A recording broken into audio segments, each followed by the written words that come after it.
ഇപ്പോൾ ഇൻസ്റ്റാഗ്രാമിൽ നിങ്ങൾ ഒരു സ്റ്റോറി അപ്ലോഡ് ചെയ്തിട്ടുണ്ടെങ്കിൽ ആ ഒരു സ്റ്റോറിയുടെ ലിങ്ക് എങ്ങനെ നമുക്ക് കോപ്പി ചെയ്യാം എന്നുള്ളതിനെ കുറിച്ചിട്ടാണ് ഈ ഒരു വീഡിയോയിൽ നമ്മൾ പറയാൻ പോകുന്നത്. അപ്പം എവിടെയെങ്കിലൊക്കെ ഷെയർ ചെയ്യാനായിരിക്കും ചിലപ്പോൾ നിങ്ങൾക്ക് ആ ഒരു ലിങ്ക് വേണ്ടത്. എന്തായാലും അതിന് വേണ്ടിയിട്ട് ചെയ്യേണ്ട കാര്യം എന്താ വെച്ചാൽ ഇൻസ്റ്റാഗ്രാം ആപ്ലിക്കേഷൻ ഓപ്പൺ ചെയ്യുക. ഓപ്പൺ ചെയ്തതിന് ശേഷം ഇവിടെ താഴെ പ്രൊഫൈൽ ഫോട്ടോ കാണാൻ പറ്റും, അതിൽ ക്ലിക്ക് ചെയ്യുക. അതിൽ ക്ലിക്ക് ചെയ്ത് കഴിഞ്ഞാൽ നിങ്ങളുടെ പ്രൊഫൈലിൽ എത്തുന്നതായിരിക്കും. അപ്പം നിങ്ങൾ ഓൾറെഡി ഒരു സ്റ്റോറി അപ്ലോഡ് ചെയ്തിട്ടുണ്ടെങ്കിൽ നിങ്ങളുടെ പ്രൊഫൈൽ ഫോട്ടോ ഇവിടെ കാണാൻ പറ്റും. ജസ്റ്റ് അതിൽ ക്ലിക്ക് ചെയ്യുക. ക്ലിക്ക് ചെയ്യുന്ന സമയത്ത് നിങ്ങൾക്ക് ആ ഒരു സ്റ്റോറി കാണാൻ പറ്റും.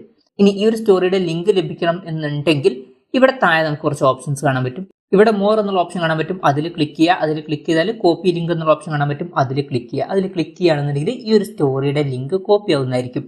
ഇനി ഇതാർക്കെങ്കിലും സെൻഡ് ചെയ്ത് കൊടുക്കണമെന്നുണ്ടെങ്കിൽ നമുക്ക് വാട്സപ്പ് വഴിയോ ഫേസ്ബുക്ക് വഴിയോ ഏത് വഴിയാന്ന് വെച്ചാൽ സെൻഡ് ചെയ്യാവുന്നതാണ്. ഫോർ എക്സാമ്പിളിന് ഞാൻ വാട്സപ്പ് വഴി സെൻഡ് ചെയ്യാൻ നോക്കുകയാണ്.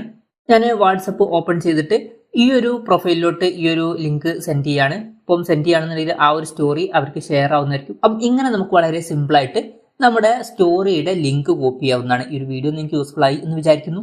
എന്തായാലും ഈ ഒരു വീഡിയോ പറ്റിയിട്ടുള്ള നിങ്ങളുടെ ജെന്യുവൻ ആയിട്ടുള്ള അഭിപ്രായം ജസ്റ്റ് ഒന്ന് കമന്റ് ചെയ്യുക. അതുപോലെ തന്നെ ഇതുപോലുള്ള വീഡിയോസ് ഇനിയും കാണാൻ താല്പര്യമുണ്ടെന്നുണ്ടെങ്കിൽ ഈ ചാനലും സബ്സ്ക്രൈബ് ചെയ്യാവുന്നതാണ്.